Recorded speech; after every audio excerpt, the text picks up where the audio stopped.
at page 3, Daf Gimel, right? 3A2 is where we are in the page format that we're using. And what happened was that, as we've seen many other times, the Talmud, once the Talmud quotes a particular sage, so sometimes it bundles together all different kinds of teachings that sage offered, even though they may go off into a different topic, on tangents and so on and so forth. The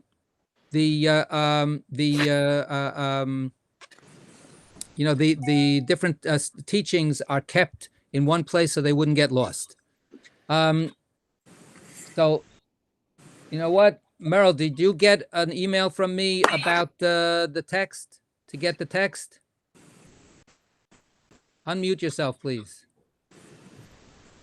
Merrill Martin. All right, I'm going to send you the text now anyway, just in case. I'm going to try to do two things at the same time. So we're at 3.2a, the top of the, actually, I'm not going to do it because unfortunately I can't do two things at the same time. I can do it if I have it Merrill's email address. Let's see. Somebody should have it. John, you didn't get it either, right? John, Rabbi, I didn't get it either. Admin, you didn't get it either. Okay. So who was that, Sylvia? No, I have it. No, Thank you. Sarita, Merrill, John Lasseter. All right, let's see. I'm going to do it. You're doing it, Rabbi? I'm doing it. Okay.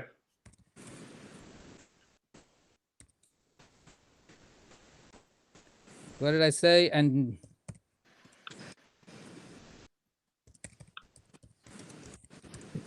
hold on one more second, please.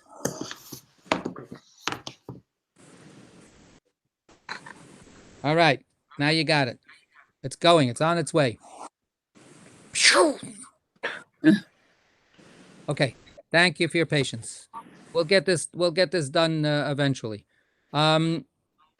So we're at another teaching that was taught by Rabbi Yirmiyah or by Rabbi Chia bar Abba. Okay. So it's 3 lines from the top. Of the right line, of the right. On the right side column. So Sylvia, how about doing us the honor of reading today? All right. Another teaching that was taught by Rabbi Yirmiyah or by Rabbi Chia bar Abba.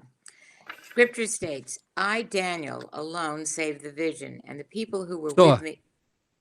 What? Saw the vision. Oh, I'm sorry. I, Daniel, alone saw the vision, and the people who were with me did not see the vision. Yet a great fear fell upon them, and they fled into hiding. Okay, so this is a quote, obviously, from the book of Daniel. And the book of Daniel is one of the weirder books in Tanakh. I know many people feel that they're all weird, but this one really is really weird. And half of it is in Aramaic, half of it is in Hebrew. And it takes place during the Babylonian exile, the early part of the Babylonian exile. Daniel is one of those people who is taken in exile from after the destruction of the first temple. And he is a kind of a prisoner courtier in the Babylonian court. And the book records all kinds of stuff, including many visions, right? He has he sees a lot of stuff up in heaven. And this particular vision is the verse that tells us about one of his visions. And there's a lot of mystery in the visions. And in the end, it's all about predicting the end of history. So there's an angel that appears to Daniel, and he's very awesome and terrifying. And he tells him about where history is at this moment and what's going to happen at the end of time. Of course, this text became a basic text for everybody that wanted to calculate when the Mashiach was coming. And remember, back a side of a page ago, that we saw that this book was not translated specifically so that people should not be tempted into trying to speculate about the times of the Messiah. So these are visions that are recorded. They're very obscure.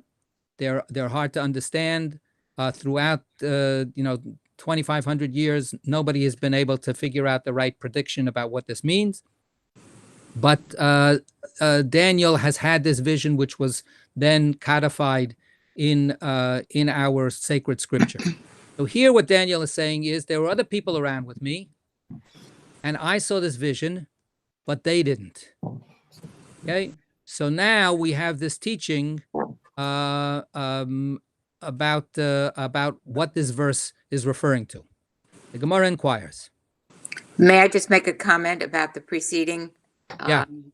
It's really appropriate right now. We're going to get, you're looking ahead. Let's. No, I'm looking at, and they fled into hiding even. They Right. had a vision. Right. Right. The Gemara inquires, who were these people who were with Daniel when he saw the vision? And the Gemara answers, Rav Yirmiyah said, and some say it was Rav Chia bar Abba who said. Okay. So this is, of course, the link. This is why we have this here, because this is another one of these recorded teachings that was understood. Some people thought it was Rabbi Yirmiyah. Some people thought it was Rabbi Chia bar Abba. So there's a whole category, right? There's a file with all of these different teachings. And we had already one of them. So now we have this other one because it's all just, we opened this file and this is what we've got.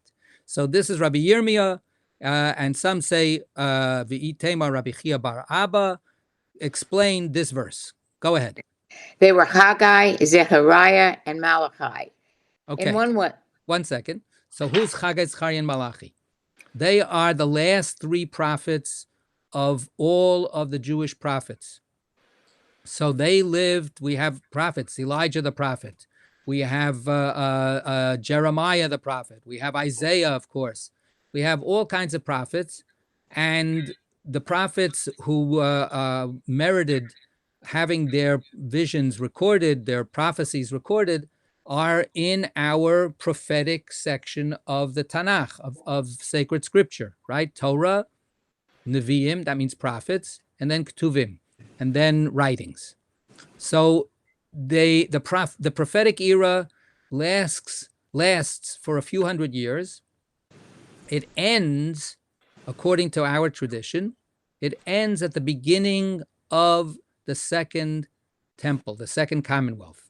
Haggai, Zechariah, and Malachi live at the time of the return to the land of Judea through the authorization of Cyrus in about 500 to 450 BCE. Okay? The destruction of the temple was in 586. There's approximately 70 years of exile, and then permission to come back, 516. And then, slowly things keep on, going on. And for the next couple of generations, people are trickling in caravans into the land of Judea from Babylonia. And the leaders are Nehemiah and Ezra and people like that. And there are prophets who are talking about this renewal of the Jewish people. So these are Haggai, Zechariah, and Malachi. In one way, they, Haggai, Zechariah, and Malachi, were superior to him, Daniel. And in another way, he was superior to them.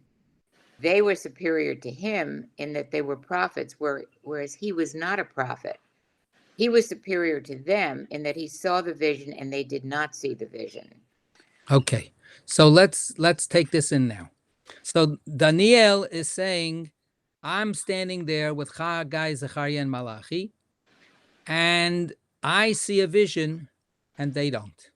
Rabbi, can you clarify what is the vision? The vision is this angel who's telling them about the end of history. Okay. Who's this terrifying apparition, And then the message that he gives is this very, as I said, very esoteric, hard to understand message about this stage and then this stage. There are 4 kingdoms and so on. But that's not the details are not relevant for us right now. But what he's speaking about now is this paradox that Daniel is not included among the prophets. Daniel, the book of Daniel, is in the book of writings, right? Like the book of Esther. Esther is not a prophetess. Mordecai is not a prophet, right? And yet, it's sacred scripture, but it's not in the books of prophecy. So here is a paradox. Here is this situation where you have bona fide prophets who are getting messages from God all the time. They're standing with this other guy, Daniel, and Daniel has a vision of this angel of heaven, and he's communicated a message about the ultimate course of history. And the prophets themselves don't see it and have no idea what's going on. They have a reaction, and the Talmud is going to ask about that reaction in a minute. But let's just appreciate the contradiction here, right? And that's what Rabbi Yirmiyah or Rabbi Chia bar Abba is saying. On the one hand, they were prophets, right? They had their prophet license. They were recognized by the community. Their words are sacred scripture in a higher level, so to speak. Not, obviously all of Tanakh is holy, but their words are words of prophecy, sanctified as words of prophecy. The book of Daniel is a storybook that's in the book of writings. Daniel was not a prophet, and yet they were not given this vision. Rabbi, he was given the vision, not they. Yeah. Rabbi, what determines a prophet? Anybody want to suggest an answer to that very, very, very good question? I think it's someone who has direct communication with God. That's a definition of what is a prophet. Who determines who is a prophet? That's the what. Right? If people come up and say, I'm a prophet, God has been talking to me. So how do we decide whether they're right or wrong?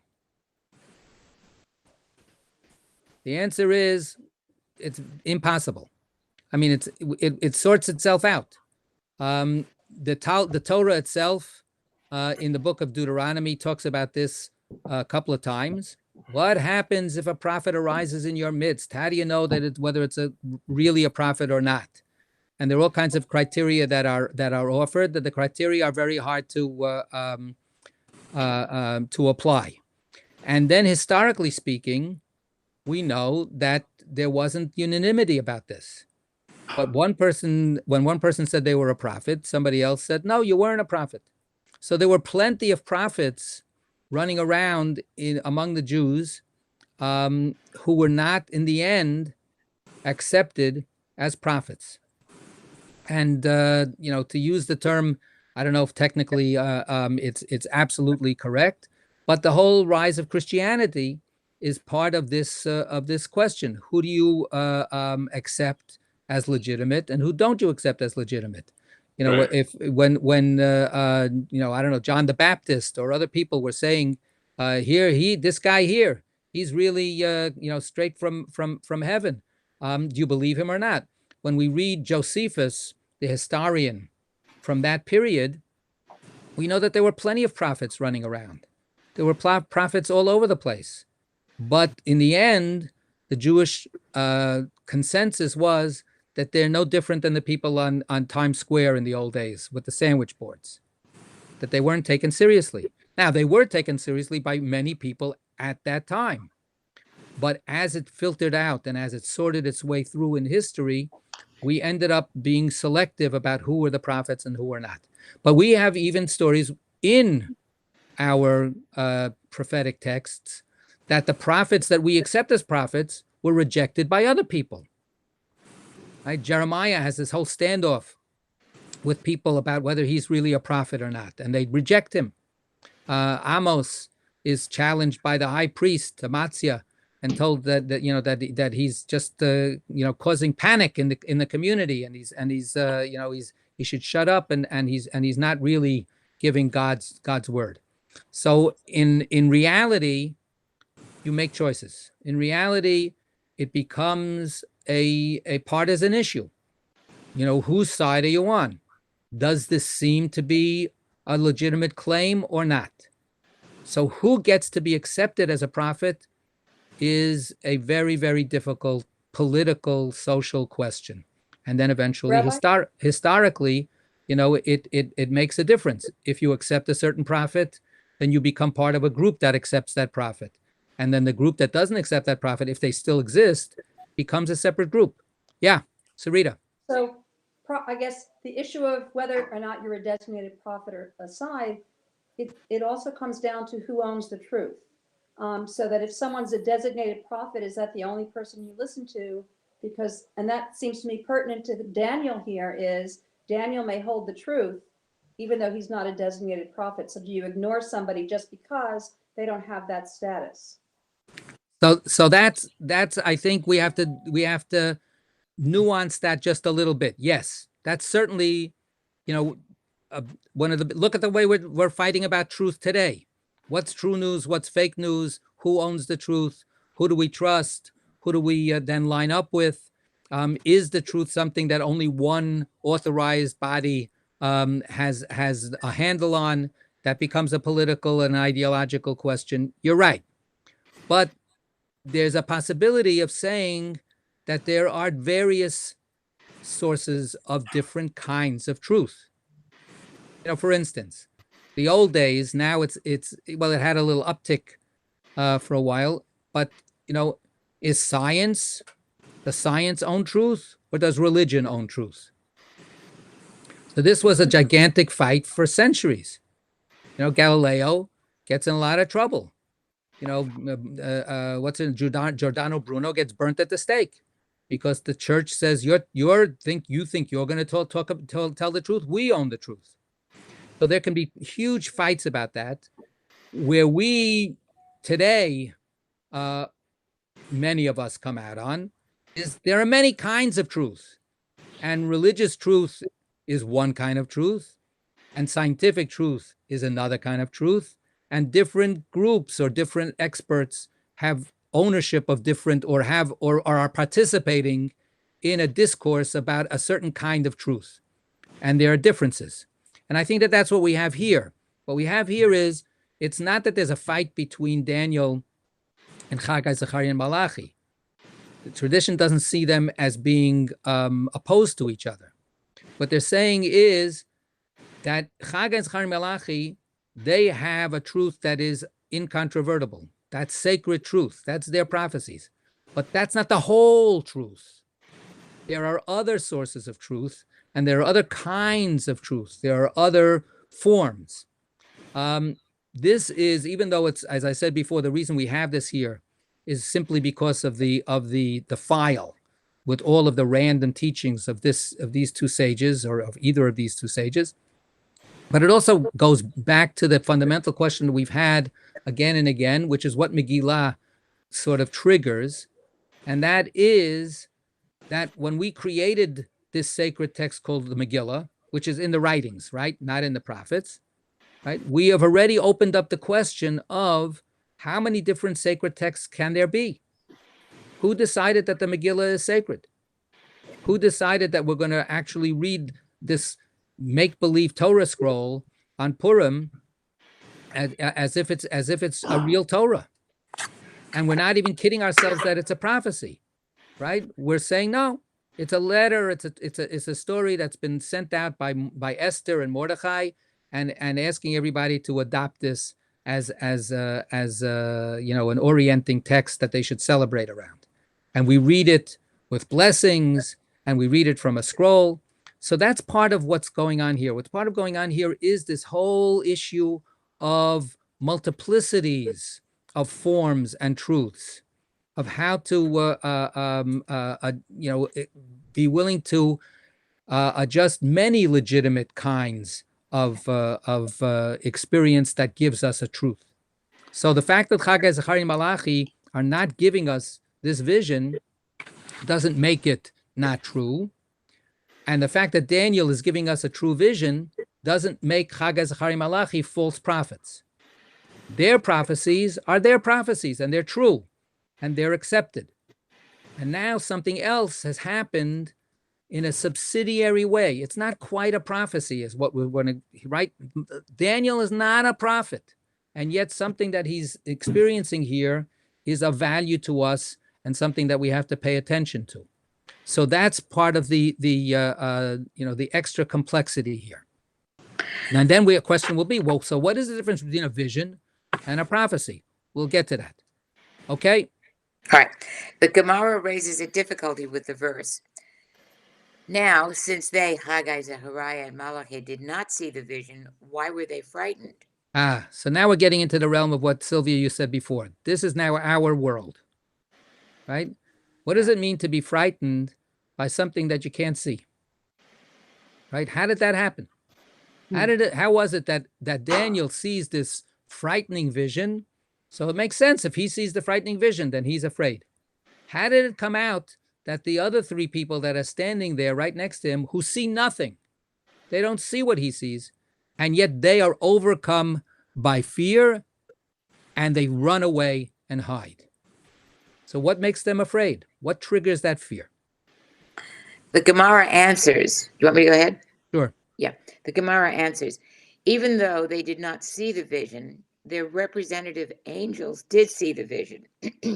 Ravina commented, learn from this that one who becomes frightened for no apparent reason, even though he did not see the cause of his fear, his mazel did see it. Okay. So the word mazel, of course, is a hard a term translated earlier as representative angel, right? So if you look at the note, what is it? 24. 24. Okay. 24. Every person is designated an angel that represents him in heaven. This is what is meant by a person's mazel, according to Rashi. So we have some kind of extra force or entity that is attached to us that is beyond our tangible self. So if we would ask ourselves, The note somewhere. what? What note are we on? I'm sorry. That was note 24. We wrote note 24 at the bottom of the page. Thank you. But that's just a jumping off point for us. If we asked ourselves the same question that the Talmud asked in our own contemporary way of talking and thinking, how would we answer that question? If one person sees something, we get it. That makes them afraid. How is it that the three people that are next to him, also become overcome with terror and feel that they have to protect themselves and run away? What would we think in our post-Freudian world? What would we think is happening to them? Hallucinating. What's triggering the hallucination?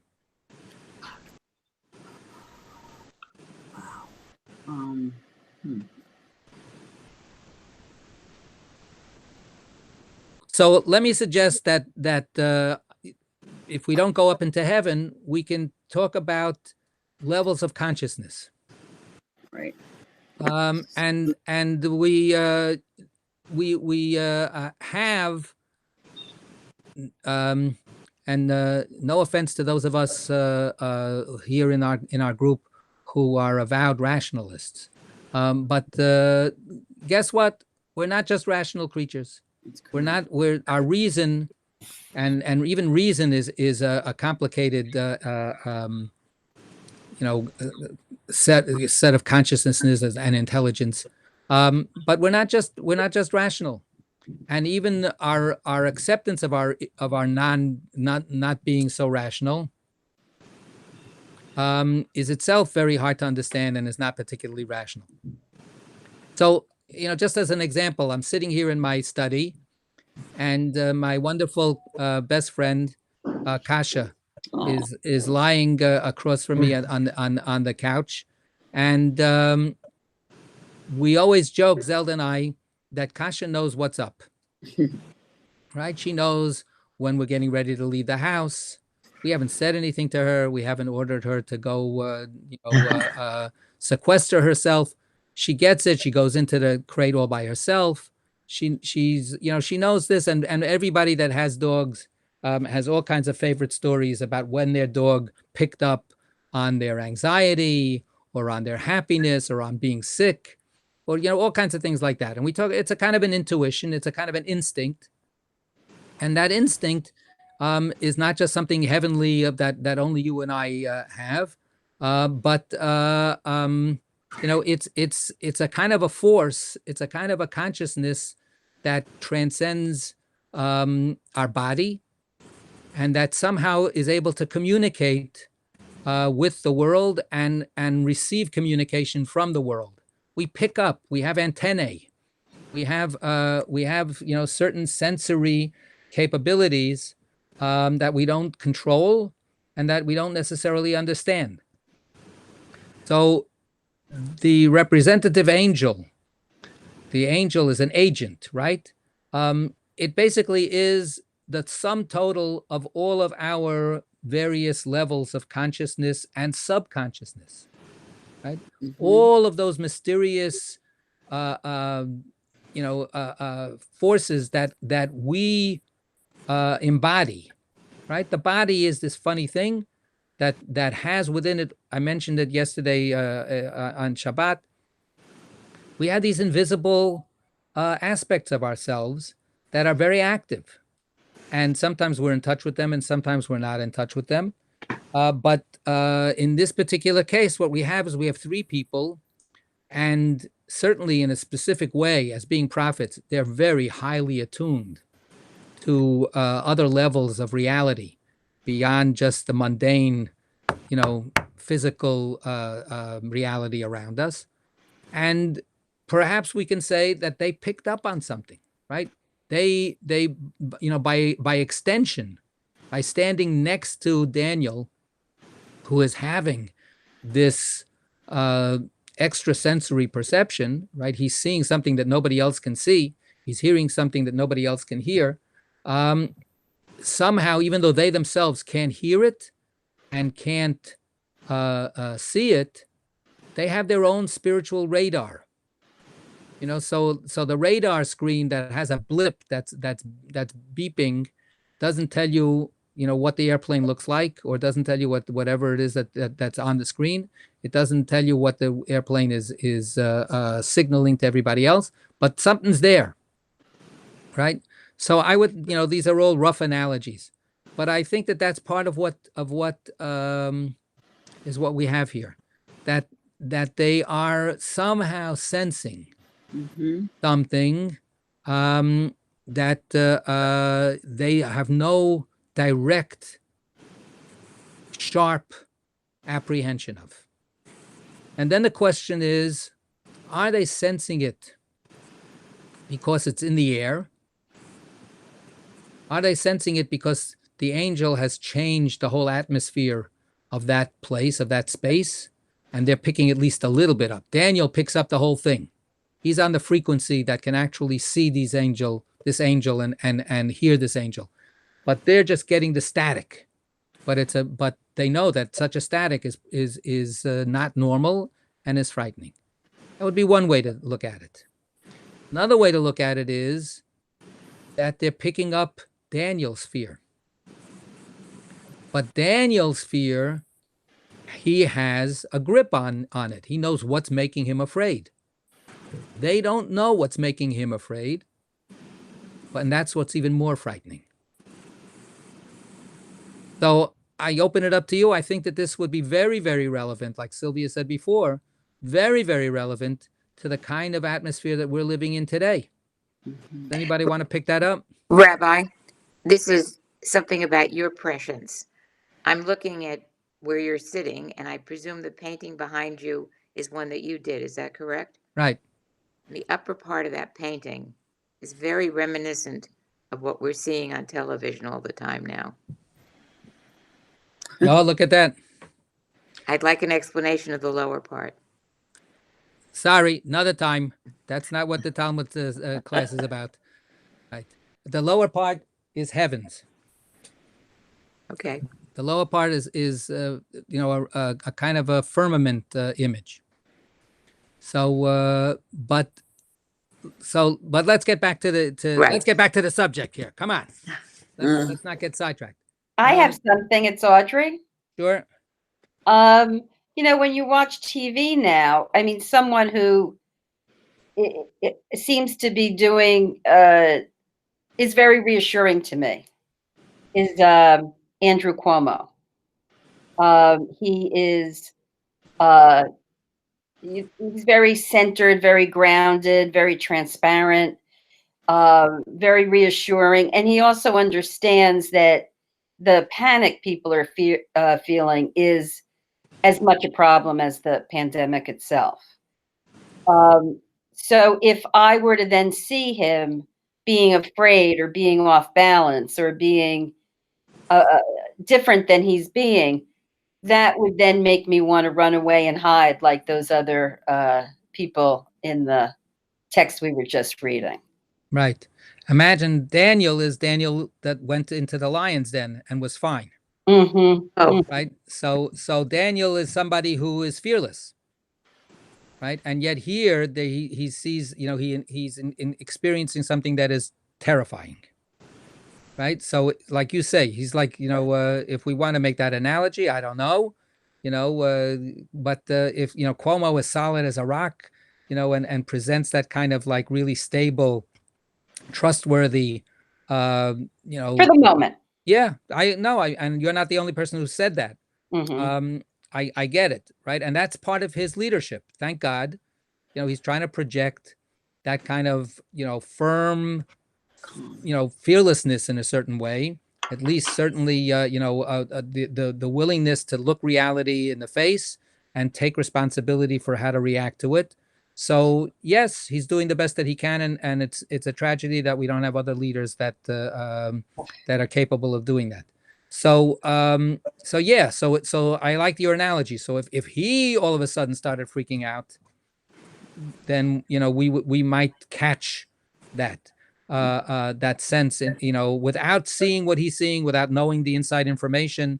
Of course, we wouldn't be able to sell our stocks anymore, and then then we might really have this really awful sense of fear.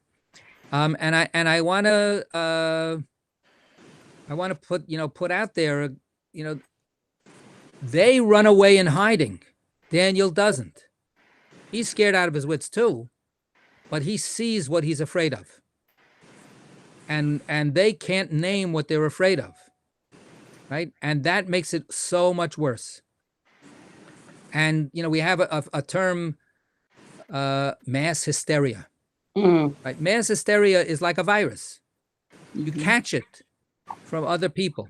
It's not that all of a sudden, you see some terrible apparition and you realize that this is coming straight at you. It's much more subtle than that, and it's also much more awful as a result, because the unknowing is so much part of the fear.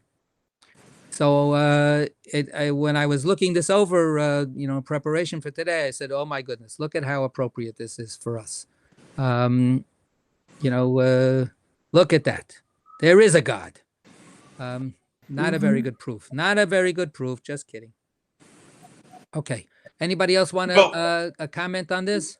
It's just that I think it's such a complex phenomenon that we're living through, that there really isn't a single truth about it. I mean, we don't, all of this, it's not the case that somebody in the government knows what's going to happen. Nobody knows what's going to happen. It all depends on, an infinite number of variables.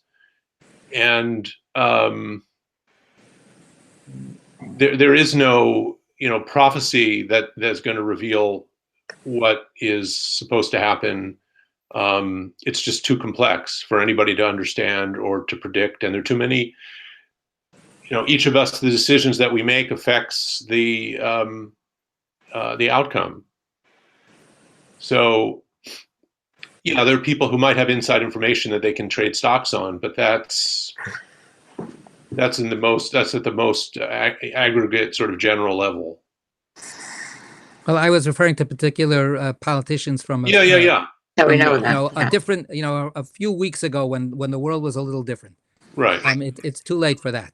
So Right. yeah, but I think your point is absolutely important. The complexity here, the multiplicity of factors, is overwhelming, and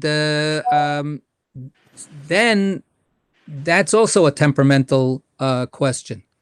When confronted with complexity, how comfortable are people? Many people really fear complexity, and they don't feel comfortable with complexity, and they don't feel that they want to handle complexity, or that it's even possible to handle complexity. And in fact, they may even get angry at any presentation of complexity. That's one of the reasons that the prophets always had a tough time. People didn't want to Rabbi? hear the extra stuff. Yeah, 1 second, Surya. So so complexity triggers some very deep emotions with a lot of people, precisely, without the content of what the complexity is, just the complexity itself. People like simple, or certain people, some people like things to be black and white. They need things to be black and white. That's how they can feel secure, and that's how they can understand their place in the world. And when things get mixed up, then it doesn't matter what the mixing up is. They don't like it. So, and in this particular case, where we have death mixed in with the complexity, how much more so? Yeah, Sarita.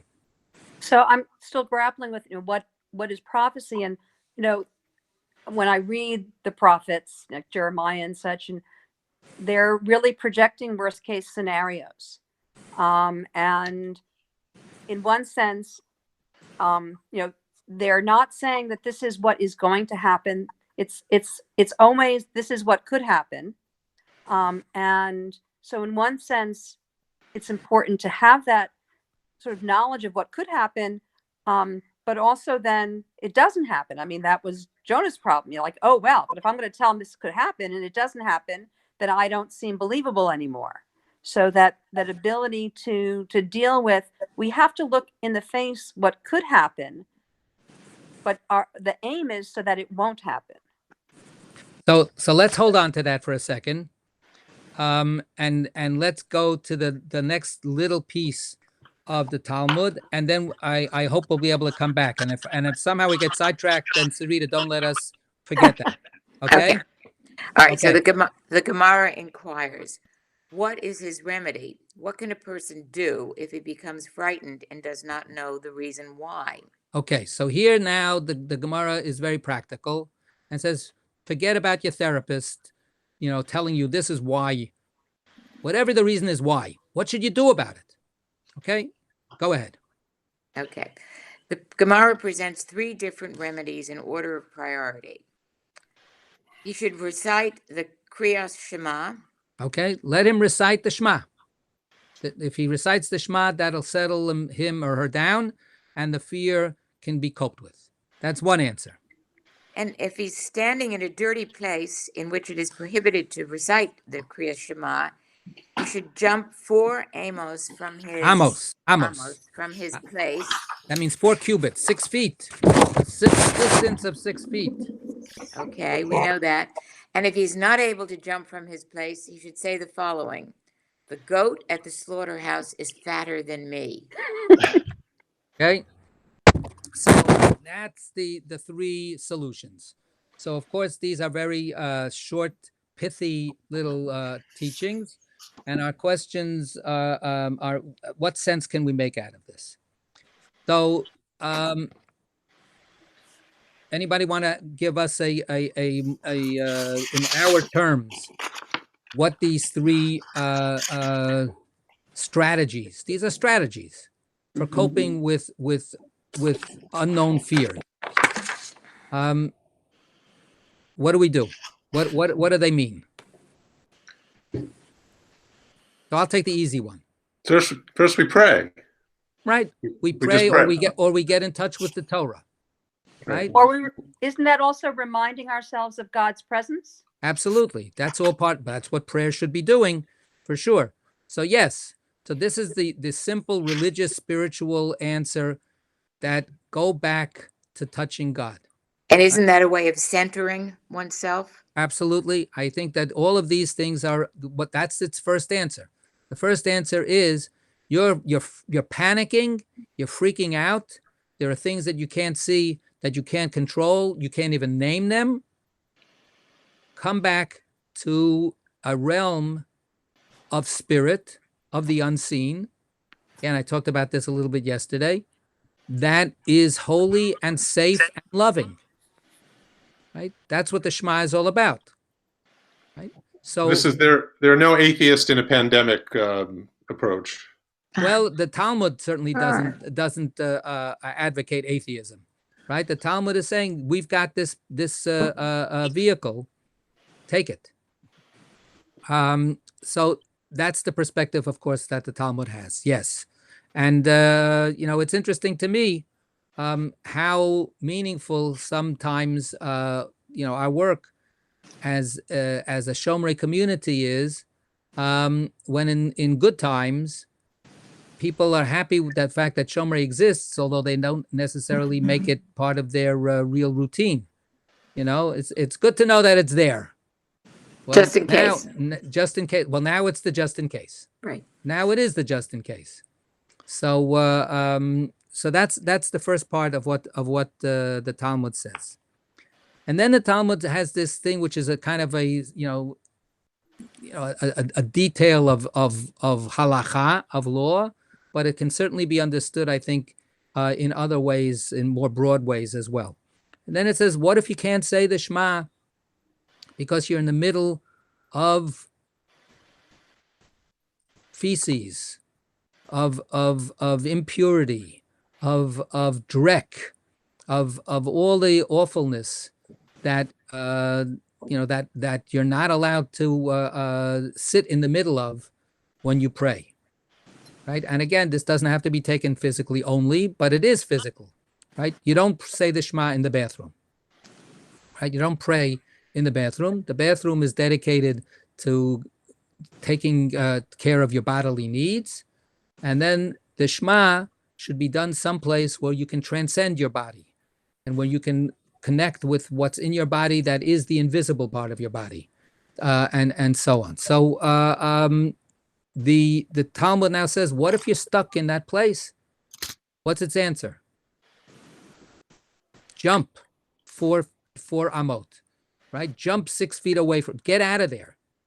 Get out of that filthy place. Get out of that befouled space. So, I mentioned it a second ago. It's obvious to us. Social distancing is part of that, right? Social distancing is a very simple, practical thing, which is 6 feet away from any other source of contagion, a possible source of contagion. 6 feet away from any germ that might want to jump at you. Okay, so this is a very practical, down to earth idea. Now, what the Talmud's implication is then when you're 6 feet away, then you can go back to saying the Shema, right? Once you've distanced yourself from the cause of danger or the source of your fear, then you can settle yourself back down again. And this can be a spiritual and a psychological thing as well, right? Nobody is being told to do something when they're in a total wreck. The question is, how do I get out of being a total wreck? Yeah. Well, and the thought there is perhaps if you can't do it initially, internally with your thinking, try something physical. Right. It's just as they're saying to us now, yes, whatever you do, go out for a walk if you can. Okay. Stay physical. Keep in touch with that part of your life. Good. Yes. Okay. What about the third suggestion? The third suggestion is he should say the following. He should say, the goat in the slaughterhouse is fatter than me. So who is he saying that to? Well, isn't that, so it's, if someone is looking to slaughter an animal, who are they going to pick? They're going to pick the one that's the fattest, and so it's saying, okay, I can keep myself safe. I mean, or I'm unlikely. I don't panic because I may be okay. It's just a way of giving hope, I think.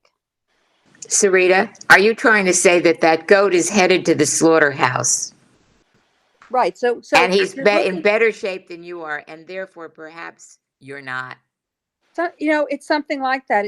It's in some sense not a totally rational thing. I mean, I think about how I remember when my kids were little, and we found out that Moshe had asthma, and an irrational part of my mind said, okay, now I know the illness that he has, and therefore he's not going to get something worse happen to him. I mean, of course, that makes no sense, but somehow there's a mindset there that allows you to cope with possibilities that things might not work out okay, to calm yourself down. There's a I don't know if that kind. was clear. I don't know if that was clear or not. So to follow up on that, on what you're saying, people, and again, we're obviously we're very, very, very concerned about something that we don't have any immunity to, but the world is full of germs. And how do we actually develop the immunities that we do have? The answer is by exposure to the germs. Mhm. So we tell everybody, don't isolate your young child in some kind of absolutely pure vacuum of germ-free existence, because they'll never be able to get strong by the little tiny exposures that they get in an everyday normal world. We're not in a normal world, but in an everyday normal world, we've got all of this stuff around us. And by taking it in the right dose, we end up getting okay. I think, to a certain extent, what you were telling yourself about Moshe is, okay, good. So this is something, he can handle, and therefore I don't, he's going to be stronger, and I don't have to worry about the bigger things. He's got this thing kind of, okay, check. We've moved on to a position of strength rather than a position of vulnerability, even though, as you say, it's completely irrational and paradoxical. Yeah. And that's, I guess, also what I was thinking about with the worst case scenario is, okay, the worst case scenario is the worst case scenario, but it doesn't mean there's nothing definite that says it's going to happen. The point is, if we know what the worst case is, then we can do something to make the worst case not happen. I don't really read it. I can't really read this verse that way. I think it's saying, go after somebody else. Don't go after me. Right. So that's how some people read it. Some people read it as, there's better pickings than me. I'm pretty slim pickings. Go. You'll enjoy yourself more if you go off and find a juicier victim. Right. So that's a kind of a grim reaper kind of humor.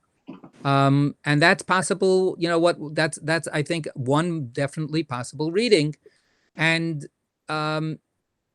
it brings up the role of cynical humor.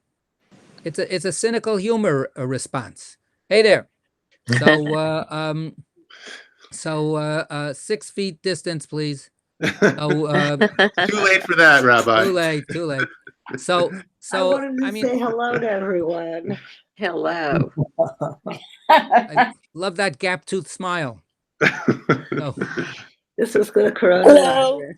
that's it. But hey there, Beryl, you made it. You made it into the visuality. Good.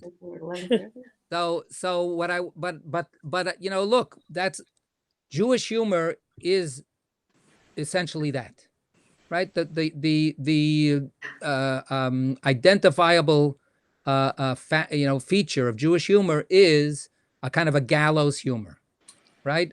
a kind of a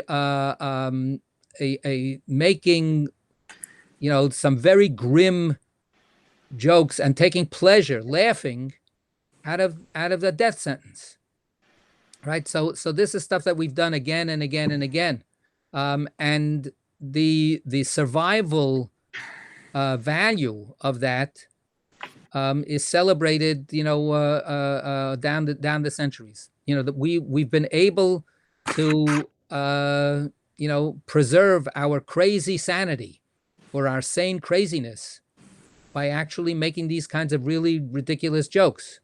Nobody else has a right to make that kind of a joke. We have a right to make the joke, and that's the way it is. When it's the person who is threatened, the person who is in danger, in the ghettos, in the camps, in the pogroms, people were making jokes right and left, right? God forbid that you should make a joke to somebody who's suffering. But when you're in the suffering with everybody else, that's one way that you get through the day. You make these really, dark gallows humor. Well, I would, yes, dark jokes. I would say it's sort of a retreat into absurdity. Right.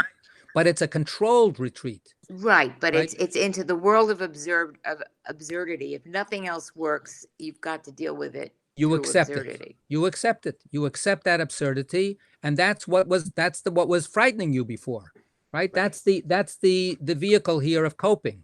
The vehicle here of coping is that you can talk back to the fear and accept the fear and accept the ultimate mortality that the fear represents. Right? That's what's destruction is what's making you afraid, that you're going to die, that you're going to be decimated, that you're going to be exterminated. And to make a joke about that admit, no, I'm not going to be exterminated, but make a joke about it takes the sting out of it. And then coming back to the ultimate question, then what do we do next? So these are solutions for us that the Gemara is giving us for when we get the panic attack. But then, of course, if there's some reality to what this fear is about, and it's not just a hallucination, it's not just our own private paranoia, which of course that's always difficult to judge. Then what kind of steps do we take? So I want to come back to what Sarita was saying before. So before you do that, can I just comment that in some sense what you've just said that these three suggestions is pray and get in touch with God. If you're in a place that's horrible, then get out of it so that you are able to pray. And if that doesn't work, make a joke. Right. Yeah. That's the ultimate answer, right? Yeah. Mm-hmm. Okay. I just wanted to make sure that I heard there that. It is. Okay. There it is. And we're laughing.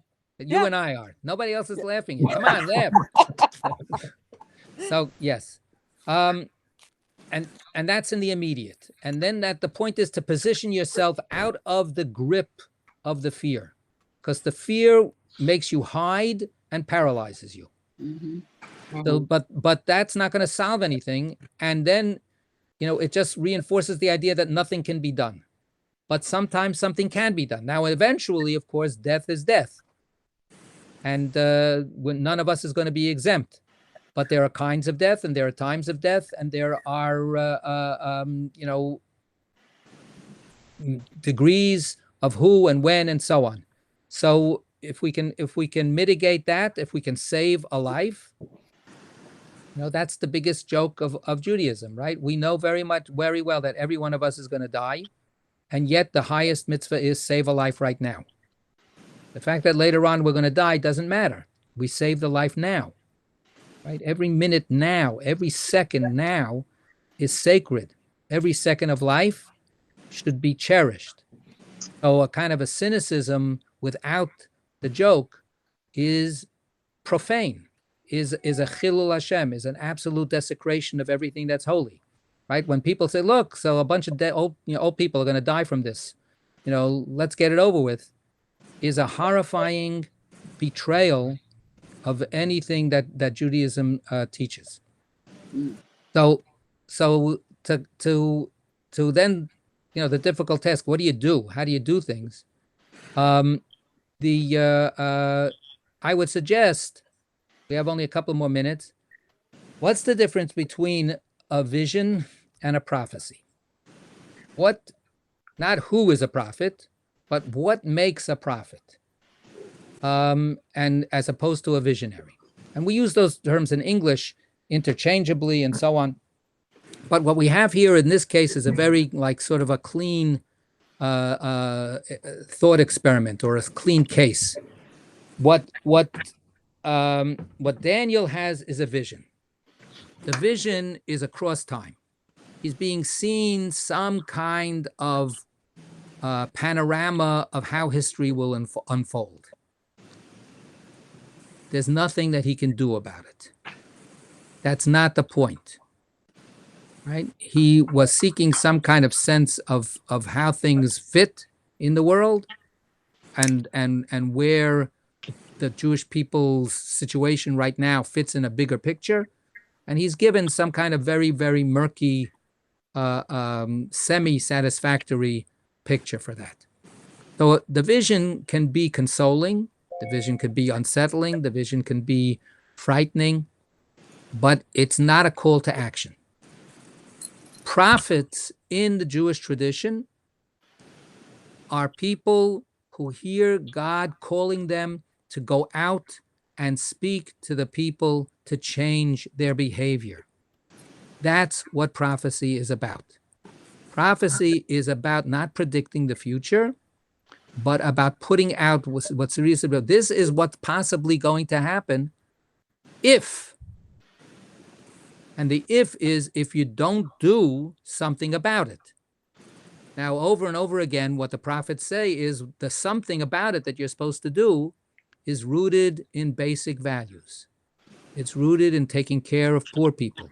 It's rooted in taking care of marginal situations. It's rooted in justice. It's rooted in mercy and compassion. Those values have to be brought to bear rather than believing in power politics, rather than believing in political alliances with people who you think are the winners. And those are the things that Isaiah and Jeremiah and Ezekiel and Amos and Hosea and all the rest. That's what they scream about over and over again to the Jewish society is you've lost your bearings. You've lost your moral compass. You think that your solution for a good life is by making a political alliance with Egypt, or by making a political alliance with Assyria, or by going through the motions in the temple while you cheat the people that work for you. None of that is going to work. Right? And bringing back the Shema, what does the Shema say in its second paragraph? The Shema says in its second paragraph, the first paragraph is love God, take the words of love and the words of guidance that God gives you and put them on your heart and teach them and propagate them. And then what does the second paragraph say? The second paragraph says, if you don't, there are consequences. The world will fall apart. Mm-hmm. So that's what you need to then take to heart. Get oriented about what's important and what's not important, and then produce plans, policies that should be adopted, programs that should be initiated that realize those values. That's the survival plan. That's the way you defeat the danger that's frightening you. And unfortunately, today we haven't reached that clarity yet.